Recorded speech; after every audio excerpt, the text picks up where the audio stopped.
He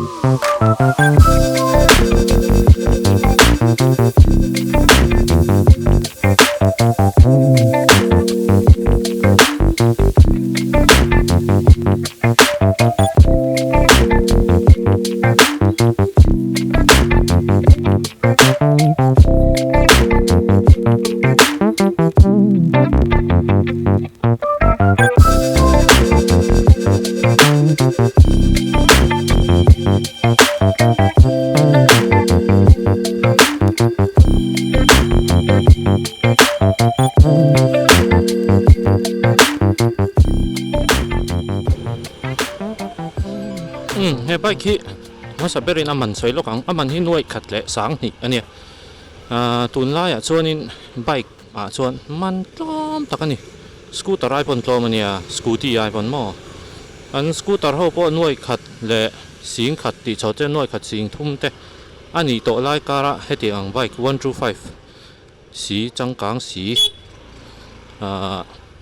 aron chom nen ngai to chuanin tlom takani hey ama hi a headlight te LED vek ania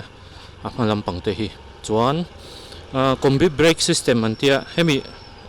ama brake hi tia ka me hianin a hnung hi chete hi 40% hi a local ve ni chu omzia chu a brake kha braking kha I ati chakta hakha atangkai em ni kha tu nanga de khan mo tlem han din deuh thut anga de khan apui em ani chu chuan hei kan petrol hi akang sang du ro pui me sia man hi zan khat thil thua te cheng khat te nei na pa chu wang chen heng ti ang petrol helo hi kan war ve deuh chu ngai to ka ti ke chuan mi zo chu luk sar ngot theng kan kala bike man to tak tak te motor man to tak tak te kan tia scooter ho te po ani thowa atangkai lu tuk thoma se hei hantina han chet vel du office kal nan te khokar han kal nan te hang tiang tan khanin heng tiang hi kan en tia kan en tleu kan en mai thino mo I bike thania kan mang tangkai tur ti meang vai ho te chun finga ani chu petrol helo tin rian le keu keu me ha tiang thei India ram achon sales hi athara thla kani o I Activa dota hian SP125 ti te hatiang Bajaj Platina ti mani hatiang ho te mo Splendor ti te tiang hi an thal hnem ber ani chuan hei a console hi kanin nga changkang khop mai digital vek ania ta khuanin gear indicator te oma chuan petrol hi engzang e kalatlan thei ti te mo hatiang te kha om vek ani ngo ka met chok man mai ri lo chuan liter khatin ka sia dan chuan kilometer somruk le pali panga pasari borvel tlan thei a chut ania he lo de khop me ni min ni mani he lo tak ani he lo tak chuan hei katia thingtlang a te han ti mai lamo zo kholama te han lei ulang chon heng tiang bai kong chengam bok si fe nan te mo petrol he lo ro puian jin du zok pon a thut te nuam ro pui le hala kang tiang tang han a tha heng tiang hi helai petrol pump hi an va tam fa khai a ro so lam pang jok check leang tam lu tuk tat lam pang chu chuan kan soi zelanga hei kan off road ve fowa thingtlang ata hian khokar kong ata hian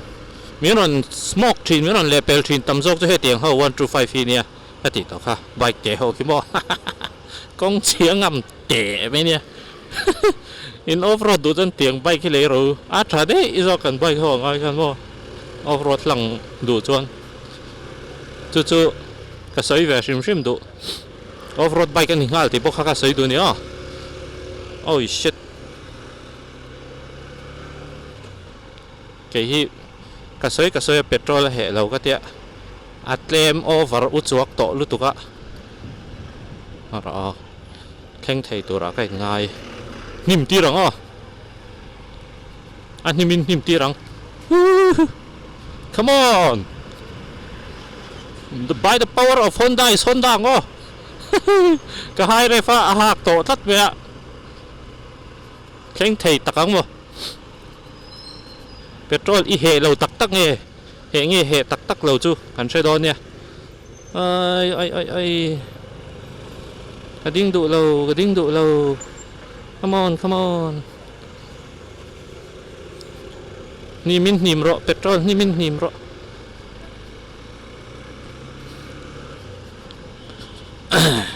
ta son petrol kan la anga litar eng za chi hinge tengki hen leng ka shelawa litar som pani chovel chu ni karinga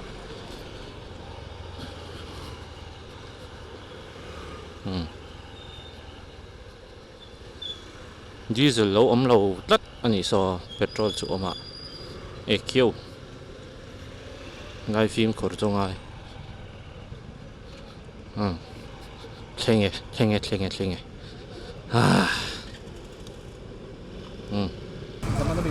ni mấy lạc lõi cheng ni litara ra le cheng ni mo tấu tọ và mani khan cuồng á rồi ni lấy một cái tia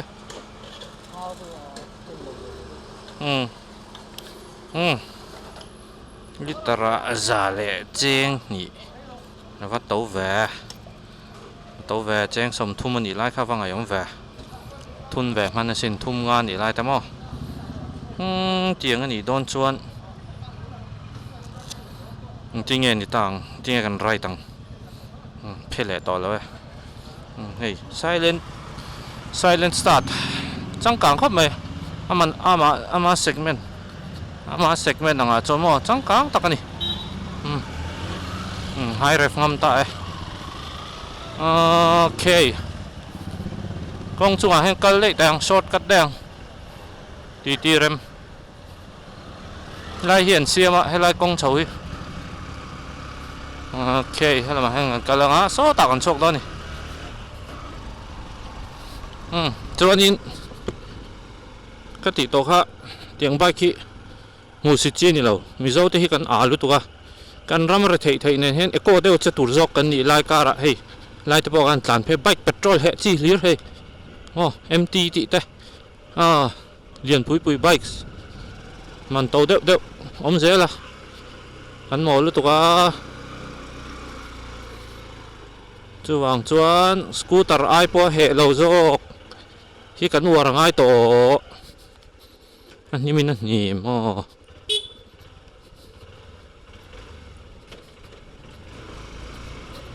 nim de ni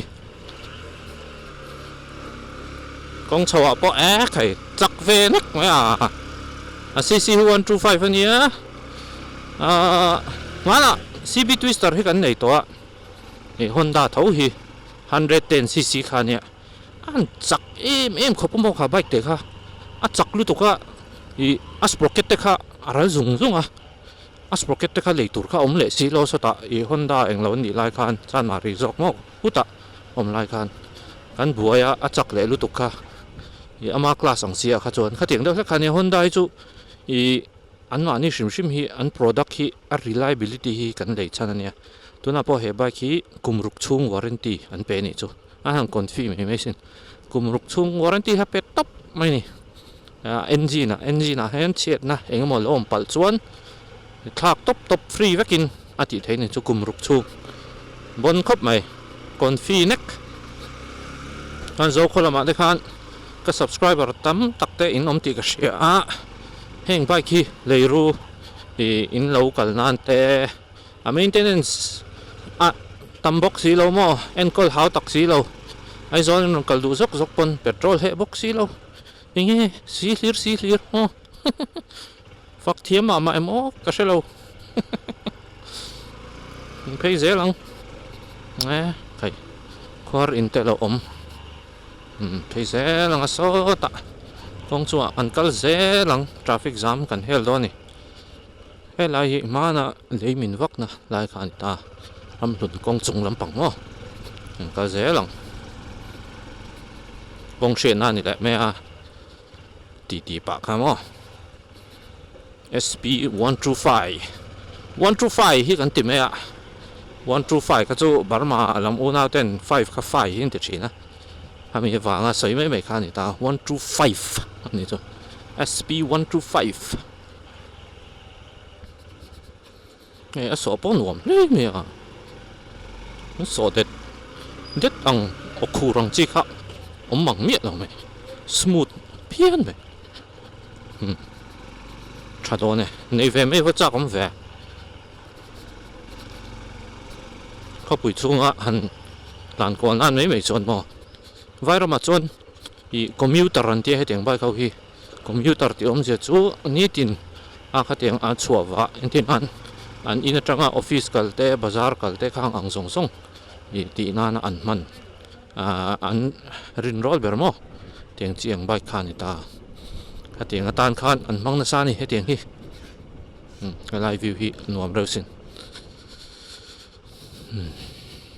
công chúc mong khe an tlan thale công chúc ate hen po chakem no công chúc ate hen enga an break te time chakop mai Aizawl city my city when thing ating e shim in traffic wa zam na sa ve enge omzia what the hell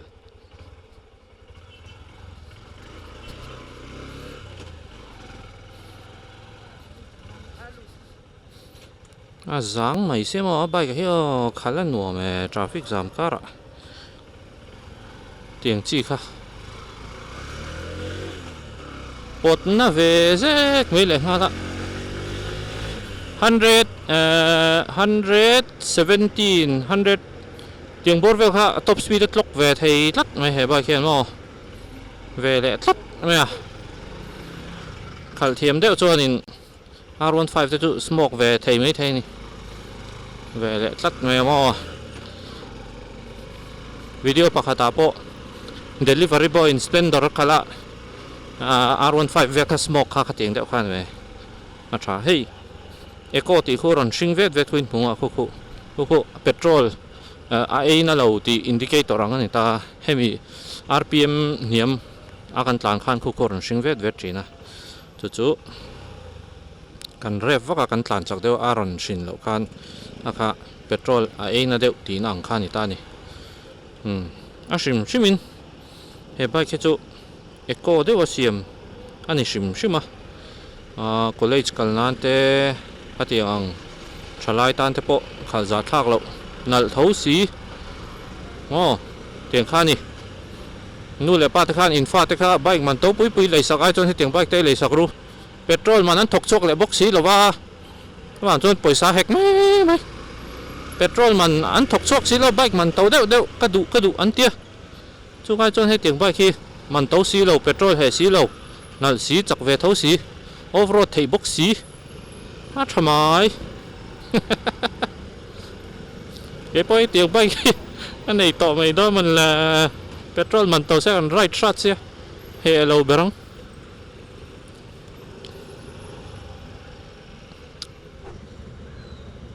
when to traffic of jam na sa ve nghe mà ni chan là he bike ki color chinga oma moi deuh mai oma lấy đủ te in oma ni chuan zo te Honda eng tik lai pon an biak the he an number te ka ron da anga heta hian zo te Honda a info nanga a lei thei reng ti kha ka ron soi dua aman hin wai khat le sang ni vel ania sang ni le tlem sang ni le zasari le ti vel mai thea ta chuan insurance te document zong kha kim veka in lo dor thin donia bike changkang tak man tlom si thasi petrol he si lo tiang kha in lo dor donia he bike hi ani SP125 Honda traffic jam a po hei khala nuam khop mai jang sia nuam tak ani gear nga nei scooter iPhone tha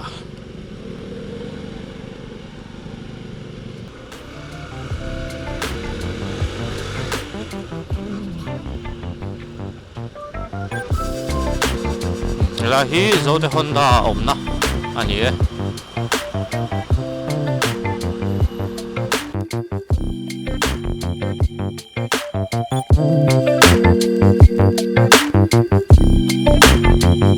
Thank you.